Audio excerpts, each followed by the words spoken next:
Amundi vient de sortir un nouvel ETF World éligible au PEA et oui, Amundi se devait de réagir et contre-attaquer suite à l'offre agressive de BlackRock il y a un an et dans cette vidéo tout simplement on va regarder ce nouvel ETF, regarder ses caractéristiques et voir s'il est compétitif par rapport aux autres ETF du marché. Alors pour cela je t'ai fait un petit tableau comparatif entre les deux ETF Amundi historiques, celui d'iShares qui est sorti il y a un an et enfin ce nouvel ETF qui vient de sortir, le DCAM. Alors pour comparer cela, on va regarder bien sûr quelques informations générales. Après, on va se focaliser sur les chiffres clés. On regardera également la partie courtier pour savoir si ce nouvel ETF est déjà disponible et quels sont les frais. Et enfin, je te partagerai mes conclusions.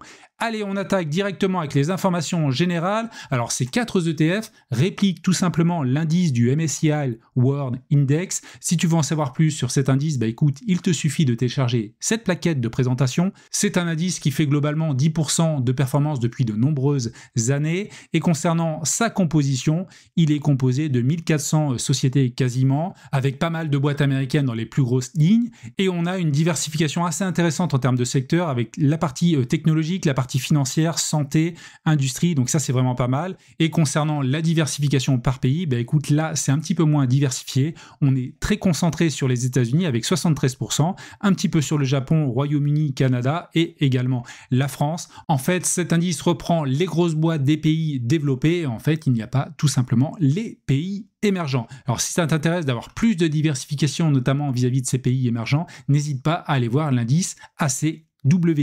Alors concernant les ISIN, bah écoute, je te les ai mis ici, tu pourras les retrouver facilement. Tu as également les tickers. Concernant la domiciliation, bah écoute, les deux premiers sont basés au Luxembourg, le troisième est basé en Irlande et le petit dernier, le petit nouveau, est basé lui en France. A priori, il ne serait pas disponible partout, donc peut-être qu'en termes d'évolution de son encours, ça sera peut-être un petit peu moins rapide par rapport aux autres.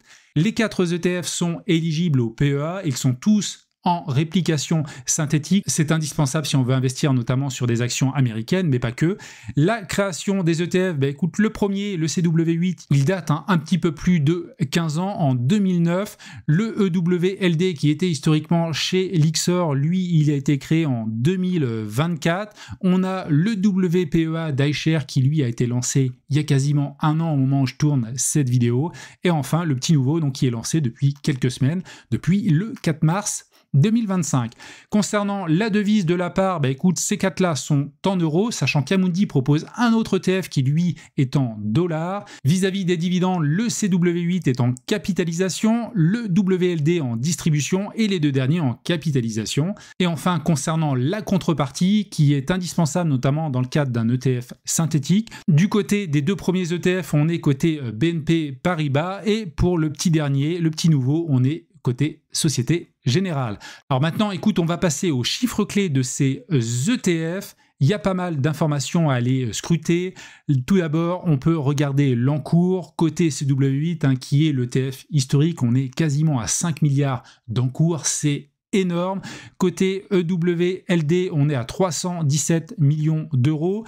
Concernant le WPEA, alors là c'est assez intéressant parce que j'avais fait des vidéos sur le sujet il y a pas mal de mois. L'encours au début était vraiment faible, on était à 28 millions, 79 millions tu vois au mois de juin 2024, ça a monté petit à petit et aujourd'hui on est déjà à 514 millions d'euros, donc ça a été très très vite dans la collecte. Et concernant le petit nouveau, il est déjà quasiment à 100 millions d'euros, ce qui me paraît déjà très intéressant parce que quand un ETF est à 10, 15, 20, 30, 40 millions, c'est peut-être un petit peu light, il faut peut-être attendre un petit peu que l'encours monte, ça manque un petit peu de liquidité, mais là à partir de 100 millions d'euros, là c'est vraiment intéressant, donc il n'y a pas de bémol à rajouter là-dessus. Vis-à-vis du cours de ces ETF, concernant le CW8, bah là c'est un petit point faible, 546 euros le prix de la part, vraiment c'est un gros billet à mettre. Concernant le WLD, bah lui il est à 32 euros, et les deux derniers, bah là écoute, ces deux ETF qui se livrent vraiment une vraie guerre là-dessus, on est plus ou moins aux alentours des 5 euros, un petit peu moins pour le DCAM, et ça vraiment c'est très intéressant pour les petits investisseurs. Vis-à-vis des frais, les deux premiers sont à 0,38%, donc c'est important par rapport aux 0,25% du WPEA PEA et au 0,20% du DCAM. Là, Amundi, avec son nouvel ETF, sort des frais vraiment les plus bas du marché. Mais ce qui est surtout intéressant, c'est de regarder la performance des ETF, parce qu'au-delà des frais, il faut regarder la capacité à répliquer correctement l'indice de chaque opérateur. Si on regarde cette performance, donc sur un an, on est à 10,43%, donc ça, c'est la performance de l'indice. Et concernant donc l'ETF CW8, on est à 10,14%. Donc tu vois qu'il y a un petit écart. Si on regarde sur 5 ans, et d'ailleurs, il n'y a que le CW8 qui a plus de 5 ans, donc on va pouvoir vraiment regarder qu'à ce niveau-là, l'écart, on est à 131,87% et 130,32%. Donc tu vois qu'il y a quand même 1,5% d'écart sur 5 ans. Donc c'est pas non plus monstrueux, mais il y a un petit écart quand même qui existe. Vis-à-vis de l'EWLD, là on n'a pas d'éléments. Et concernant les deux nouveaux non plus, parce que l'iShare, au moment où je tourne cette vidéo, n'a pas encore un an. Néanmoins, sur le site que je recommande vraiment, JustETF, tu peux comparer tout simplement ces deux produits et on voit que sur quasiment un an, écoute, l'iShare, il est à 9,66%, alors que l'Amundi est à 9,14%. Donc ici, on constate un écart quand même non négligeable. Maintenant, après avoir vu donc ces chiffres, on va passer aux courtiers.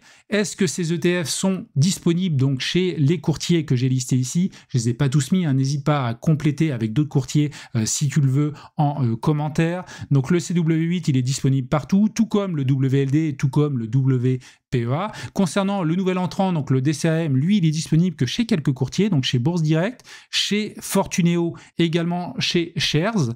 Chez Trade Republic, chez Interactive Brokers et chez Boursobank, ce n'est pas encore disponible, mais je pense que ça va arriver tôt ou tard. Et concernant la deuxième information, c'est tout simplement que concernant les produits Amundi, certains courtiers ont des partenariats. Je te partage ici notamment la page de Bourse Direct où on voit qu'on a des frais d'ordre à 0 €. Alors c'est sur une certaine période, mais généralement c'est renouvelé pour donc l'ETF, les ETF d'ailleurs, Amundi. Tu as ici les ETF éligibles et notamment les 3 ETF monde donc d'Amundi qui sont sans frais, donc ça c'est très intéressant. Donc concernant Bourse Direct et Fortuneo, tu as ce genre de partenariat, donc même chose pour le WLD et même chose donc pour le DCAM. Par contre, concernant les autres courtiers, écoute, tu devras payer les frais classiques et si ça t'intéresse justement d'avoir le détail de ces frais, n'hésite pas à voir la petite vidéo que je te mettrai en description. C'est un comparatif sur le PEA que j'ai fait en comparant beaucoup d'informations, notamment les frais, donc n'hésite pas à aller jeter un œil si ça t'intéresse. Concernant l'iShare, lui, ce qui est intéressant, c'est qu'il est à 0 frais chez Boursobank parce que Boursobank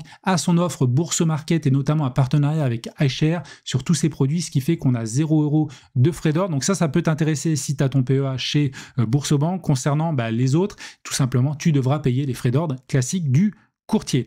À noter également, parce que je t'ai mis en avant le prix de la part qui est assez faible aux alentours de 5 €, mais attention parce que certains courtiers te proposent des frais d'ordre minimum, notamment chez Bourse Direct, chez Boursobank et également chez Shares. Donc attention à cela, tu devras acheter plusieurs parts pour arriver à ce seuil minimum. Donc voilà globalement ce que je pouvais dire. Donc on en arrive à la conclusion. Concernant le CW8, écoute, il y a 3 avantages. Le premier, c'est l'encours qui est clairement énorme. On a 15 ans d'historique et également une qualité de la réplication qui est vraiment satisfaisante. Amundi a de l'expertise là-dessus. Néanmoins, 3 inconvénients. D'une part, les frais à 0,38%.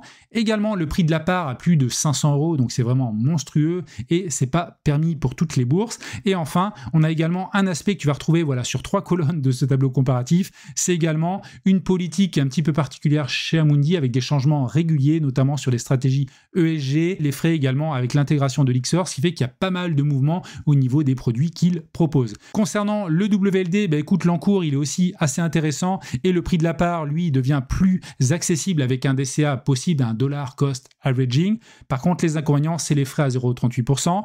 La qualité de la réplication, parce qu'on n'a pas encore suffisamment d'historique, il faut généralement plusieurs années pour un petit peu cibler cela, ou au moins un an. Il est distribuant, donc ça c'est dommage. Et également les changements unilatéraux d'Amundi sur certains produits. Concernant iShare, là on a un encours qui est pour moi maintenant assez intéressant à plus de 500 millions d'euros. Les frais également qui sont très intéressants avec 0,25%. Le prix de la part est faible, ce qui permet vraiment de faire un DCA en fonction des courtiers très facilement. Et on a juste en inconvénient la qualité de la réplication. Certes, on a le savoir-faire de BlackRock, qui est le plus gros gestionnaire d'actifs au monde, avec plus de 10 000 milliards d'euros, ce qui est plus que le PIB français. Néanmoins, pour la qualité de la réplication, il faudra attendre un petit peu. D'une part, qu'il y une année complète, donc dans quelques jours, mais également voir sur le long terme s'il n'y a pas trop de décalage entre l'indice de base et l'ETF qui le réplique. Et enfin, concernant le nouvel entrant, bah écoute, l'encours pour moi il est satisfaisant aujourd'hui, ça reste un point positif, on est aux 100 millions d'euros globalement, les frais c'est la meilleure offre, donc ça c'est vraiment top, et le prix de la part aussi est très très faible, ce qui permet de faire un DCA facilement. On peut se poser la question de la qualité de la réplication, néanmoins on a quand même le savoir-faire d'Amundi qui est là, donc ça devrait pas trop poser de problème, et toujours les changements unilatéraux d'Amundi que je précise ici.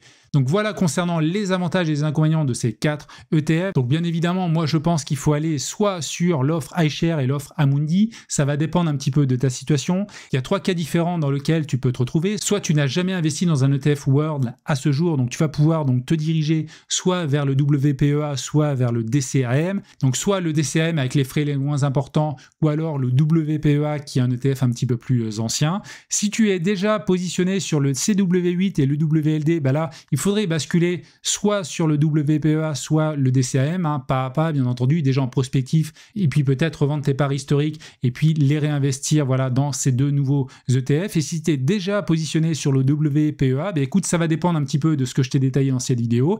Soit tu fais rien, tu continues à investir là-dessus, soit tu vas diversifier aussi chez le DCAM. L'idée, là, c'est de pas vendre le WPEA, parce que ça n'a pas vraiment de sens de payer des frais d'ordre pour cela. Néanmoins, tu peux essayer de te diversifier potentiellement vers les 2 acteurs, avoir une partie donc chez iShare et l'autre partie chez Amundi. Donc voilà globalement ce que je pouvais te dire dans cette vidéo. Donc n'hésite pas à me dire en commentaire ce que tu en penses, et si tu veux aller plus loin, notamment dans l'investissement en bourse, bah écoute, je t'invite à regarder une de ces 2 vidéos. C'est des comparatifs sur les courtiers, avec ici toutes les offres du PEA que j'ai analysé dans le détail, et de l'autre côté, bah, toutes les offres concernant le compte titre ordinaire. C'est 2 outils de toutes les manières qu'il te faut absolument pour investir en bourse. Donc je te dis à tout de suite de l'autre côté si tu cliques.